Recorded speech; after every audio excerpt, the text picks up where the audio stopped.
সুপ্রিয় দর্শক, ভিওডি বাংলার নিয়মিত আয়োজন নিউজ ন্যারেটিভে আপনাদের সবাইকে স্বাগত জানাচ্ছি। আমি মঞ্জুর মিলন। আমাদের আজকের আলোচনার বিষয় ডাকসু নির্বাচন 2025। আর এই বিষয়ে আলোচনা করতে আমাদের স্টুডিওতে আমাদের সাথে যুক্ত হয়েছেন ডাকসু নির্বাচনে স্বতন্ত্র পদপ্রার্থী, ছাত্র ও পরিবহন বিষয়ক সম্পাদক পদে যিনি লড়ছেন, মোহাম্মদ রাজিন হোসেন। রাজিন, আপনাকে ভিওডি বাংলার স্টুডিওতে স্বাগত জানাচ্ছি। ধন্যবাদ, আপনাদেরকেও স্বাগতম, আপনাদেরকেও শুভেচ্ছা ভিওডি বাংলাতে। আপনি অবশ্যই তারুণ্যের প্রতীক এবং ঢাকা বিশ্ববিদ্যালয়ের ডাকসু নির্বাচন হচ্ছে। এই নির্বাচনে আপনি স্বতন্ত্র প্যানেলে লড়ছেন। কোন তাড়না থেকে, কেন আপনার মনে হলো যে আমি স্বতন্ত্র কোনো রাজনৈতিক দলের বা রাজনৈতিক দলের যে সহযোগী সংগঠনগুলো আছে এই ব্যানারে না যে স্বতন্ত্রভাবে লড়ার এই অনুপ্রেরণা আপনি কোত্থেকে পেলেন বা কী কারণে আপনি লড়ছেন?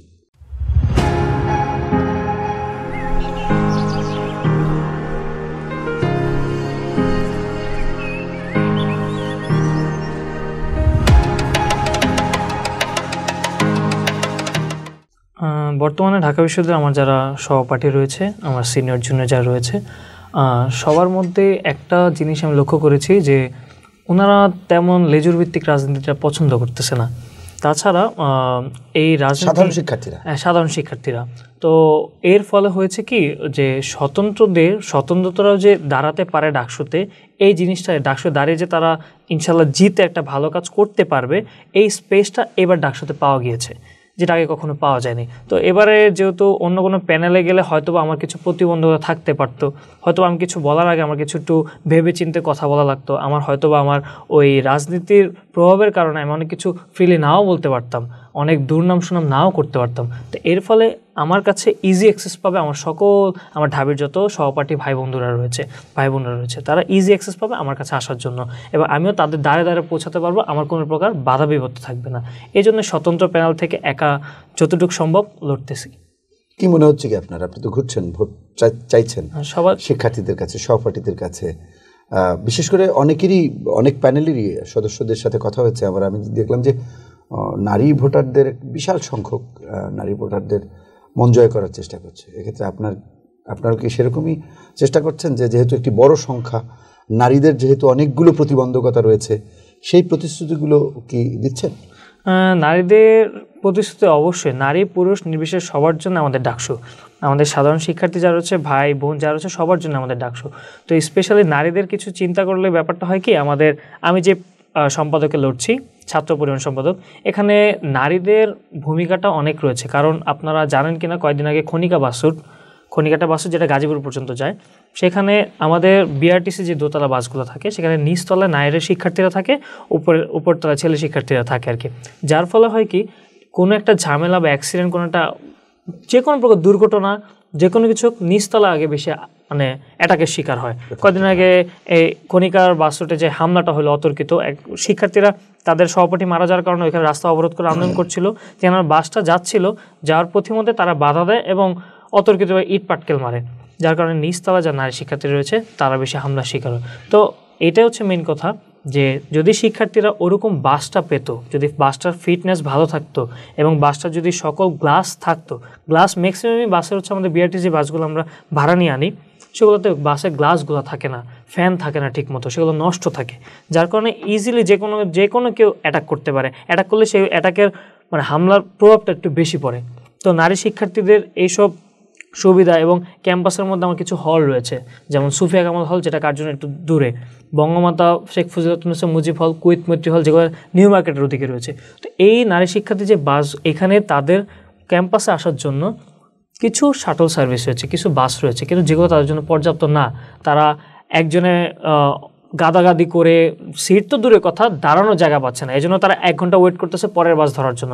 কারণ নারী শিক্ষার্থীর জন্য ওই 50 টাকা রিক্সা ভাড়া খরচ করে ওই নিউ মার্কেট যাওয়াটা এটা অনেক দুষ্কর, আমাদের ঢাকা বিশ্ববিদ্যালয়ের মতো পাবলিক স্টুডেন্টের যে শিক্ষার্থী রয়েছে তাদের জন্য। তো এই জন্য আমি বলতেছি কি, যদি ছাত্র পরিবহন সম্পাদক হিসেবে আমি যদি ওরকম সুযোগ পাই, এরকম নারী শিক্ষার্থী যারা রয়েছে, যাদের হল একটু দূরে, ক্যাম্পাসে আসতে হচ্ছে রেগুলার, তাদের রেগুলার যে ট্রিপগুলো রয়েছে সেগুলো যেন একটু বাড়ানো যায়। এই জন্য নারী শিক্ষার্থীর দিকে ফোকাস রয়েছে এবং ছেলে শিক্ষার্থীদের উপর তো ফোকাস রয়েছে, কারণ তাদের বিগ একটা অ্যামাউন্ট হলপাড়া নামে আমাদের একটা জায়গা আছে, হলপাড়াতে 4-5টা হল রয়েছে, সূর্যসেন হল, বিজয় একাত্তর হল, কবি জসিমউদ্দিন হল, শেখ মুজিব হল, মুক্তিযোদ্ধা জিয়াউর রহমান হল। এই হলগুলোর থেকে যখন আমাদের স্টুডেন্টদের কার্জন হল যাওয়া লাগে, টিএসসি যাওয়া লাগে, হেঁটে যাওয়াটা অনেক দূর। কিন্তু যদি রিক্সা নেয় 30-40 টাকা ভাড়া, যেখানে তাদের লাঞ্চ করতে 50-60 টাকা দিতে তাদের অনেক কষ্ট হয়ে যায়। 30-40 টাকা দিয়ে রিক্সা দিয়ে যাওয়াটা শুধু শুধু বিলাসিতা হয়ে যায়। তখন যদি একটা ছোট শাটল সার্ভিস চালু করা যায় তাহলে ইজিলি তারা অ্যাক্সেস পাবে কম টাকায়, 10 টাকায় ক্যাম্পাসের এক প্রান্ত থেকে আরেক প্রান্ত যেতে পারবে। যেটা গুলশানে বিভিন্ন জায়গায় অটোর মধ্যে বুয়েট থেকে পরীক্ষিত অটোগুলো যেগুলো পরিবেশ বান্ধব, সেখানে যদি 8-10 সিটের মানুষ নিয়ে তারা যেতে পারে, তা আমরা কেন সেই ফ্যাসিলিটিসগুলো আমরা কেন আমাদের ক্যাম্পাসে নিয়ে আসতে পারবো না? এটা হচ্ছে আমার কথা। ধন্যবাদ, আপনি একটি সুন্দর চিন্তা করেছেন। আপনার এই চিন্তাটা অবশ্যই আমার মনে হয় অন্যান্য ছাত্র সংগঠনগুলো এটি আসলে চিন্তা করার সুযোগ আছে। আপনি বললেন যে রাজনৈতিক দলের ব্যানারে যদি আপনি নির্বাচন করতেন সেক্ষেত্রে তারা তো পরীক্ষিত, সেক্ষেত্রে অনেকগুলো নেগেটিভ পয়েন্ট হয়তো যোগ হতো, সেগুলো আসলে মানুষকে সেগুলো কনভিন্স করে তারপরে ভোট চাওয়াটা এক ধরনের আপনার কাছে মনে হয়েছে এটি একটি প্রতিবন্ধকতা। সেটি অবশ্যই ঠিক। আবার পাশাপাশি এটিও তো ঠিক যে তাদের কিন্তু একটা রিজার্ভ ভোট আছে, এটিও তো ঠিক। তো আপনি স্বতন্ত্র হিসেবে আপনি নির্বাচন করতে গেলে তো আপনার বিজয়ী হতে গেলে আপনার আরও বেশি চ্যালেঞ্জ। তো এই চ্যালেঞ্জ আপনি কতটা মোকাবেলা করতে পারবেন এবং কিভাবে করবেন? চ্যালেঞ্জ মোকাবেলা বলতে কি, যেহেতু আপনি যেটা বলছেন আমি আপনার সাথে একমত। ওনাদের একটা রিজার্ভ ভোট আছে, ওনাদের একটা নির্দিষ্ট ম্যান পাওয়ার রয়েছে এবং ওনাদের প্রতি মিডিয়া কভারেজটাও বেশি, যার কারণে আমাদের মতো যারা স্বতন্ত্র একা লড়াই করছেন তাদের ওরকম মিডিয়া কভারেজ নাই, ম্যান পাওয়ার নাই, লজিস্টিক সাপোর্ট নাই, ফাইন্যান্সিয়াল সাপোর্টটা নাই। এটাই আমার মূল শক্তি, যে আমার কিছু নাই মানে এজন্য আমি স্টুডেন্টের কাছে দাঁড়ে যেতে পারতেছি। আমি কোথাও যেতে হলে আমার 50 জনকে নিয়ে যেতে হচ্ছে না, যার ফলে easy access person to person আমি একজনের সাথে ইন্ডিভিজুয়ালি কথা বলতে পারছি। যখন 50 জনকে নিয়ে আমি একসাথে মুভ করব, আমি একজনের সাথে যদি আমি 5 মিনিট সময় দিই, আমি অন্য কারোর সাথে 5 মিনিট সময় দিতে পারবো না। আমার একটা মুভের মধ্যে গিয়ে আমি জাস্ট আমার জন্য দোয়া করেন, আমার জন্য দোয়া করেন, আমার জন্য দোয়া করেন। কিন্তু তাদের যে কথা, তাদের যে প্রত্যাশা, তারা মেনলি কী চায়, এটাই হবে আমার ইশতেহার। তাদের সাথে ইন্ডিভিজুয়াল কথা বলবো, এই অ্যাক্সেসটা আমি পাবো। হয়তোবা কোনো দলের আন্ডারে গেলে আমার হয়তো একটা শিডিউল মেনটেন করতে হবে, যে আজকে আমরা এই হলে যাব, আগামীকাল আমরা ওই বাস রুটে যাব, আগামীকাল ওই ইয়াতে যাব। তো তাদের এগুলো প্ল্যানগুলো গুছানো হওয়ার কারণে তাদের অন্য জায়গায় যেতে ইচ্ছে হলে বা অন্য জায়গায় কোনো কাজ করার সুযোগ থাকলেও তারা কাজ করতে পারবে না। কিন্তু আমার জন্য সম্পূর্ণ দ্বার উন্মুক্ত। আমার আজকে শহীদুল্লাহ হলে ওদিকে যাওয়া লাগবে, একটা কাজ আছে, আমি ওইখানে আমি ভোট প্রচারণা করলাম, আমার কাজটাও কমপ্লিট করলাম। যেহেতু আমি সাধারণ শিক্ষার্থী, আমার নিজের পড়াশোনাও দেখতে হবে এবং তার পাশাপাশি আমি স্টুডেন্টের জন্য কতটুকু কাজ করতে পারবো সেই জিনিসটা আমার এনশিওর করতে হবে। যদি আমি এখন দলের আন্ডারে থাকি, ওইখানে হবে কি, ওই প্রতিবন্ধকতা থাকবে, কারণ তাদের একটা নির্দিষ্ট প্যানেল থাকবে, তারা ছাড়া অন্য কারোর কাছে হয় না। আর আরেকটা জিনিস বললাম, আমি যেহেতু ছাত্র পরিবহন সম্পাদকে লড়াই করছি, যারা একটা দলের প্যানেলে যায় তাদের মেইনলি হাইলাইট বা লাইমলাইটে থাকে ভিপি, জিএস, এজিএস। অন্যান্য যেই 25টা সম্পাদক বা সদস্য পদপ্রার্থী রয়েছে তারা অতটা লাইমলাইটে আসতে পারে না এবং তারা তাদের কথাগুলো বলতে পারে না। সাপোজ আমি একটা প্যানেলে ঢুকলাম, সেখানে আমার সামনে ভিপি, জিএস, এজিএস পদপ্রার্থী যারা রয়েছে তারা আমার সাথে হাঁটতেছে। আমি যে ইন পার্সন, আমি যে রাজিন হোসেন ছাত্র পরিবহন সম্পাদক পদপ্রার্থী, এটা বুঝাতে হলে আমার আগে 5 জনের পরিচয় দেওয়ার পর তারপর একজন স্টুডেন্টকে আমার পরিচয় দেওয়া লাগবে আমি ছাত্র পরিবহন সম্পাদক পদপ্রার্থী। যার কারণে এটা আমার বড় একটা প্রতিবন্ধকতা। আমি একা ওরকমের প্রচারও করতে পারবো না। তাছাড়া আমার হচ্ছে গিয়ে, যেহেতু স্টুডেন্টের পালস এখন হচ্ছে একটু অ্যাপলিটিক্যাল, তারা হচ্ছে রাজনীতি একটু বাইরে থাকতে যাচ্ছে, অরাজনৈতিকভাবে চিন্তাভাবনা করতে যাচ্ছে। যেহেতু রাজনৈতিক অনেক প্রতিবন্ধকতা তারা দেখেছে, 5 আগস্টের পূর্ববর্তী খারাপ অবস্থা ফেস করেছে, 5 আগস্টের পরবর্তী অস্থিতিশীল অবস্থা ফেস করেছে। এগুলোর জন্য তাদের সবার মধ্যে ম্যাক্সিমাম যারা নবাগত আমাদের স্টুডেন্ট রয়েছে, first year, second year, third year, তাদের মধ্যে পলিটিক্যাল যে ব্যাপারগুলো তারা এগুলো অনেক সচেতন। এখন তারা একটা ভোট দেওয়ার আগে চিন্তা ভাবনা করে ভোট দেবে যে এই মানুষটাকে আদৌ যোগ্য কিনা। আর আমি আমার কথা বলবো, ছাত্র পরিবহন সম্পাদক হিসেবে যেহেতু দাঁড়িয়েছি, আমি শাখা বাস রুট যেটা রয়েছে, যেটা আমাদের মেঘনা পর্যন্ত যায়, ক্যাম্পাস থেকে মেঘনা, ভাবরচর, গজারিয়া পর্যন্ত, ওই বাস রুটে আমি বর্তমান সভাপতি। যেহেতু আমি একটা বাস রুটের সাথে দীর্ঘ 5 বছর 4 বছর ধরে কানেক্টেড বিভিন্ন পোস্টে, তাই আমি ইন পার্সন বলতে পারবো যে এখানে কী কী জটিলতা রয়েছে, কী কী প্রবলেম স্টুডেন্টরা ফেস করে। বাস ট্রিপ কম, তাদের শনিবারে বাসের আপ ট্রিপ ডাউন ট্রিপ লাগবে। একটা মজার জিনিস হচ্ছে, আমাদের ক্যাম্পাসের প্রশাসন তারা শনিবার এক্সাম রাখে, শনিবার ল্যাব রাখে। এটা কোনো কথা হতে পারে না। আপনারা শনিবার এক্সাম রাখবেন, ল্যাব রাখবেন, ভাইবা রাখবেন, প্রশাসনিক কাজ ওপেন রাখবেন, বাস অফ করে রাখতেছেন। আইদার আপনারা শনিবার এগুলো বন্ধ করে দিবেন, অথবা শনিবার আমাদের বাস ট্রিপ চালু রাখার সুবিধা চালু রাখবেন। এটা হচ্ছে আমার মেন কথা। তাছাড়া অনাবাসিক, আমাদের মেইন একটা ভোটার হচ্ছে গিয়ে অনাবাসিক, 50% প্লাস যারা হলে থাকে না, হলের বাইরে থেকে আসে, প্রতিনিয়ত 17টা বাসর থেকে আসে তারা। তো এদের লাইব্রেরি ফ্যাসিলিটিস তারা পায় না। আমাদের ক্যাম্পাসে যে সেন্ট্রাল লাইব্রেরি, সেখানে বাংলাদেশের প্রেক্ষাপটে বিদেশিক, বৈদেশিক, বাংলাদেশের সকল প্রকার বই রয়েছে। তারা 5টা 5:30টার মধ্যে আমাদের সকল বাসের ট্রিপ বন্ধ, অর্থাৎ এগুলো এরপর আর ক্যাম্পাস থেকে কোথাও যাবে না। তার মানে এই ধরেন আমার কথাই বলে, আমার বাসা শনি রাখরা, তো আমি 5:30 বাজে যখন বাসে উঠবো, তার মানে যেই স্টুডেন্টটা হলে থাকছে ও 9টা পর্যন্ত 8টা পর্যন্ত লাইব্রেরি ফ্যাসিলিটিসটা পাচ্ছে। কিন্তু আমার তো বাস ধরতে হবে, তো লোকালে যাওয়াটা আমার জন্য অনেক বেশি প্যারা হয়ে যাবে, কারণ আমার টাকা পয়সা ভাড়া যাবে, এক্সট্রা প্রেশার হইতে, আমি বাস নাও পেতে পারি, উবার কল করলে উবারে বেশি টাকা খরচ হবে। তো এই জন্য আমি চাবো যে সন্ধ্যার পর একটা ট্রিপ রাখার জন্য, যেন 7টা-8টা বাজে অনাবাসিক যারা শিক্ষার্থী রয়েছে তারা যেন তাদের গন্তব্যে তাদের বাসায় পৌঁছাতে পারে। কারণ একটা নারী শিক্ষার্থী, আমাদের ঢাকা শহরটা আমরা জানি কতটা সেফ আর আনসেফ। 8টা বাজে একটা নারী শিক্ষার্থী যখন বাসের মধ্যে উঠতে যায়, তাদের কি পরিমাণ টিজের শিকার হয়, ফিজিক্যাল টিজ বলেন, সব কিছু তাদের অনেক প্রেশারে, মানে অনেক কিছু ট্রমাটিক জিনিসপত্র তাদের ফেস করতে হয়। আমার নিজের বোন ফেস করছে, আমার নিজের মায়েরা ফেস করছে, যে তারা বাসে ওঠার সময় লোকাল বাসে কিছু খারাপ অসৎ মানুষ থাকে, যাদের দুষ্ট চিন্তাভাবনা থাকে, তারা অনেক খারাপ কাজ করে।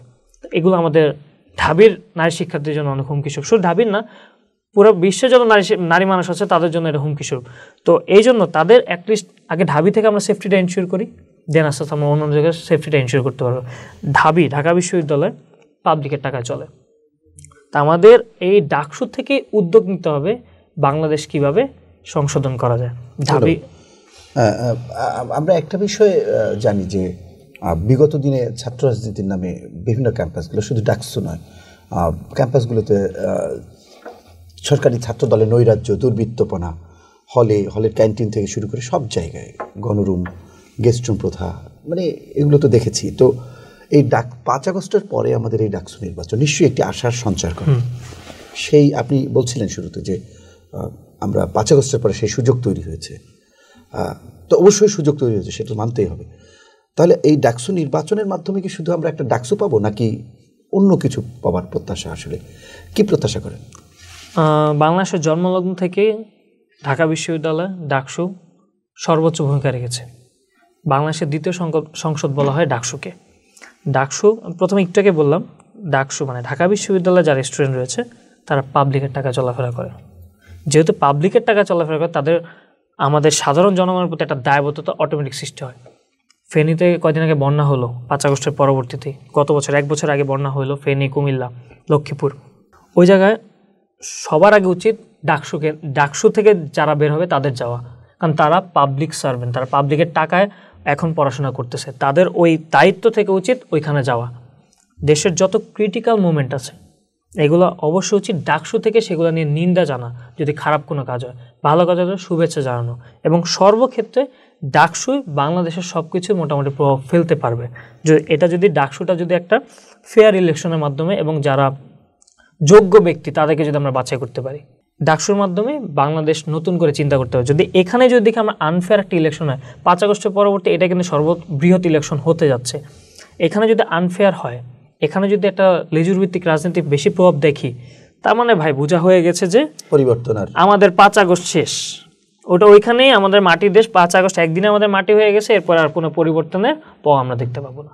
সেই জায়গায় আসলে কি করণীয়? কি স্টুডেন্টদের, আপনাদের হাতে তো এখন মানে সময় কম, ধরেন 7-8 দিন নয়, 10-11 দিন, 10 দিন আছে ধরেন, সেক্ষেত্রে আসলে মানে নির্বাচনটা যাতে ফেয়ার হয় এবং ওই ধরনের ওই যে কথা বললেন আপনি, ওই নেতিবাচক কোনো প্রভাব সৃষ্টি না হয়, সেজন্য আসলে কি করা উচিত? প্রশাসন, নির্বাচন কমিশনের দায়িত্বে যারা আছে, কি আহ্বান থাকবে? আহ্বান থাকবে এতটুকুই, আমাদের চিফ রিটার্নিং জসিমউদ্দিন স্যার রয়েছেন, এছাড়া আমাদের প্রক্টর স্যার রয়েছেন, উপাচার্য ভিসি স্যার রয়েছেন, তাদের প্রতি আস্থা আছে কি না সেটা বলুন, বাট আপনি জানেন কিনা জানি না, গতকালকে সিনেটে মিটিং হয়েছে, সেখানে বলা হয়েছে যে সেনাবাহিনী স্ট্রাইকিং ফোর্স সেখানে থাকবে। তো আদৌ সেনাবাহিনী থেকে আদৌ সেখানে লাভ হবে নাকি লস হবে এটা এখন বলতে পারছি না, কারণ সেনাবাহিনীর সাথে আমাদের ঢাকা বিশ্ববিদ্যালয়ে একটা মানে কি বলবো, স্বায়ত্তশাসিত প্রতিষ্ঠান, এখানে সেনাবাহিনী এসে কিভাবে কি করতে পারবে বোঝা মুশকিল। এখানে ধরেন একটা গোলযোগ হলো বা একটা আনফেয়ার জিনিস হলো, সেনাবাহিনী তো আমাদের ঢুকতে দিবে না আমাদের জিনিসটা পর্যবেক্ষণ করার জন্য। তাই আমার একটাই মতামত, একটাই আশা, সেনাবাহিনী হোক, নৌবাহিনী হোক, বিমান বাহিনী হোক, তো সেখানে মাসেল পাওয়ার আপনি প্রদর্শন করতে পারবেন না, এটা তো সত্যি। মাসেল পাওয়ার, কিন্তু আদৌ ওইখানে উপরমহল থেকে সেনাবাহিনীর উপর কোনো প্রেশার আসছে কিনা, সেখান থেকে আদৌ ভিতরে কি বাংলাদেশে নির্বাচনে যদি আপনি সেনাবাহিনীকে ওই পাওয়ারটা দেন, এখন পর্যন্ত সেনাবাহিনীর আন্ডারে ওইরকম নেতিবাচক কিছু হয়নি, এটি হচ্ছে বাস্তবতা। আমি তো সেটাই বলতেছি যে সেনাবাহিনী হোক, নৌবাহিনী হোক, বিমান বাহিনী হোক, র্যাব হোক, বিজিবি হোক, আনসার হোক, যেই আসুক, আমাদের বিশ্ববিদ্যালয়ে অস্থিতিশীল অবস্থা মোকাবেলা করার জন্য আমাদের টিচার রয়েছেন, প্রক্টরিয়াল বডি রয়েছেন এবং আমাদের এনাফ বিএনসিসি ক্যাডেটস রয়েছেন। আমরা যদি প্রত্যেকটা স্টুডেন্ট সেই বৈঠকে কেন কথা বলেননি, যে বৈঠকে সিদ্ধান্ত নেওয়া ওই বৈঠকে সিদ্ধান্ত কথা বলা হয়েছে আমাদের ওইখানে, তারা সিদ্ধান্ত জানানোর পরবর্তীতে ওইখানে আর চেঞ্জ করার অবকাশ নেই। তাও আমরা এখনও কথা বলছি যেন বিশ্ববিদ্যালয়ে প্রত্যেকটা স্টুডেন্টের নৈতিক দায়িত্ব এই ইলেকশনটাকে ফেয়ার রাখা। যদি ইলেকশন ফেয়ার হয়, আপনারা নতুন বাংলাদেশ আরও সুন্দর করে দেখতে পারবেন, ঢাকা বিশ্ববিদ্যালয় নতুন করে সুসংগঠিত হতে পারবে ইনশাল্লাহ বলে মনে করতেছি। এখন যেই আসুক, বিবি পদপ্রার্থী অনেকেই আছেন, যেই আসুক, এইচএস পদপ্রার্থী অনেকে আছেন, যেই আসুক, সবাইকে আমি শুভকামনা জানাচ্ছি। কিন্তু আপনারা দেশের জন্য, ঢাকা বিশ্ববিদ্যালয়ের জন্য সর্বোচ্চ কাজ করবেন। আপনারা যদি আপনার জায়গা থেকে আনফেয়ার ইলেকশনের মাধ্যমে আসেন, আপনারা পুরা বাংলাদেশের সকলের আস্থা নষ্ট করে দিবেন। আনফেয়ার ইলেকশন আমরা হয়তো বা প্রথম দিন বুঝতে পারবো না, দ্বিতীয় দিন বুঝতে পারবো না, কোনো কিছুর খোলস চাপা থাকে না, একদিন উন্মোচন হয়। তখন সবার প্রতি আঙ্গুল উঠবে ঢাকা বিশ্ববিদ্যালয়ের প্রতি, সবার ঢাকা বিশ্ববিদ্যালয়ের প্রতি আঙ্গুলটা আসবে যে আপনাদের থেকেই এই আবার সেই আগের অবস্থান ফিরে এসেছে, ভোট কারচুপি থেকে শুরু করে সব কিছু। তো একটাই আমার আশা, আমাদের বিসি মহোদয় রয়েছে, আমাদের প্রক্টর স্যার রয়েছে, chief returning officer Jasimuddin sir রয়েছেন, তারা যেন এই নির্বাচনের দিন 9 তারিখ সুষ্ঠুভাবে সব কিছু তত্ত্বাবধান করে, সব কিছু দেখভাল করে যে আদৌ ঠিকমতো হচ্ছে কিনা, কোনো সমস্যা হচ্ছে কিনা। ইনফ্যাক্ট যদি কোনো ঝামেলা হয়, এটার ফল ঢাকা বিশ্ববিদ্যালয় খুবই সুন্দর করে স্টুডেন্টরা, সাধারণ শিক্ষার্থীরা সুন্দর করে দিতে পারে যে ঢাকা বিশ্ববিদ্যালয়ের সাথে কোনো কিছু অন্যায় হলে সে অন্যায়ের প্রতিবাদ ঢাকা বিশ্ববিদ্যালয় থেকেই হয় এবং সেটা দিতে পারবে ইনশাল্লাহ। সবশেষ আপনি আসলে শিক্ষার্থী বা ভোটার যারা রয়েছে তাদের প্রতি আপনার আহ্বান কী থাকবে? শিক্ষার্থী বা ভোটার প্রতি আহ্বান, যেহেতু আমি স্বতন্ত্র প্রার্থী হিসেবে ইলেকশন করছি, ওরকমভাবে আমি ওরকম ম্যান পাওয়ার, মাসেল পাওয়ার নিয়ে আমি ঘুরতে পারবো না, কিন্তু ইনশাল্লাহ আমার দ্বারা কেউ ক্ষতিগ্রস্ত হয়েছে বলে আমি মনে করি না আমার ক্যাম্পাসে। যেহেতু বিগত 5 বছর ধরে, গত বছর যে বন্যা হয়েছিল সেখানে 3বার আমি ত্রাণ নিয়ে গিয়েছিলাম। এছাড়া জুলাই আগস্টে অভ্যুত্থানে যে আমার বাসার শনির একটা, আমি একটু আগে মেনশন করেছিলাম, শনি একটা কাজটাতে কী হয়েছিল পুরা বাংলাদেশবাসী সবাই জানে। তো এখানে আমি কি ভূমিকা পালন করেছি সবাই দেখেছে, জানে। তো এটাই আমার কথা যে আমার প্রতি আস্থা রাখবেন, আমি আপনার কথা শুনতে পারবো, আপনার কথা শোনার মতো একটা আপনাদের মানুষ বসাতে পারবেন, এটাই আমার কথা। আর আমার যারা প্রতিদ্বন্দ্বী রয়েছে বাকি 11 জন, তাদেরকে শুভকামনা জানাচ্ছি। হোক আমি না জয়ী হই, আরেকজন জয়ী হলো আমার পদে, তারা যেন তাদের জায়গা থেকে ঠিক থাকে। আমি পরিবহন সেক্টরে এখন ইলেকশনের জন্য কাজ করব, নট লাইক দ্যাট। পরিবহন সেক্টরে ডাকসু ইলেকশন শেষ, তাও আমি পরিবহন সেক্টরে লেগে থাকবো, ভয়েস রেজ থাকবে, লেগে থাকবো। যদি কোনো ঝামেলা হয়, আমার ফ্রেন্ড আজকে একটা সুন্দর কথা বলেছিল, তখন শাইনের মতো তাকে ধরে ফেলতে হবে আর কি। আপনাকে অসংখ্য ধন্যবাদ, আপনি আপনার মূল্যবান সময় দিয়েছেন আমাদেরকে। আশা করছি ভবিষ্যতে আপনার সাথে আমাদের দেখা হবে। জি অবশ্যই ধন্যবাদ। আমি আবার নামটা মনে করা দিচ্ছি, মোহাম্মদ রাজিন হোসেন, ভাষা বিজ্ঞান বিভাগ, 19-20 সেশন, ছাত্র পরিবহন সম্পাদক পদপ্রার্থী, ব্যালট নম্বর 8। সবাই আমাকে ভোট দিয়ে জয়যুক্ত করুন, আপনারা দেখে শুনে তারপরে ভোট দেবেন। ধন্যবাদ সবাইকে, ধন্যবাদ বিওডিকে, ধন্যবাদ আমার সামনে যে উপস্থিত ভাই আছে, আপনার জন্য আমাদেরও শুভকামনা থাকবে। সুপ্রিয় দর্শক, আমরা এতক্ষণ কথা বলছিলাম একজন স্বতন্ত্র প্রার্থী যিনি ডাকসুতে ছাত্র পরিবহন সম্পাদক পদে লড়ছেন, এবং তার সাহসিকতা এবং মানসিকতা দেখে আমরা এটা আশা করতেই পারি ভবিষ্যতে একটি পরিবর্তনের যে বাংলাদেশ, সেটি প্রত্যাশা করতেই পারি। আর সেই প্রত্যাশা যদি আমরা করতে নাই পারি, তাহলে কিসের 5 আগস্ট আর কিসের গণ অভ্যুত্থান আর কিসের মানুষের এই পরিবর্তনের চাওয়া? তাই আমাদের সবার প্রত্যাশা থাকবে এই রাজিনের মতো একক ব্যক্তিত্ব নিয়ে তারা প্রত্যেকে এগিয়ে আসবেন সমাজের পরিবর্তনের জন্য। আর আমাদের প্রত্যেকের জায়গা থেকে প্রত্যেকে যখন এগিয়ে আসবো, তখনই, শুধুমাত্র তখনই আমাদের এই সমাজে পরিবর্তন হবেই হবে।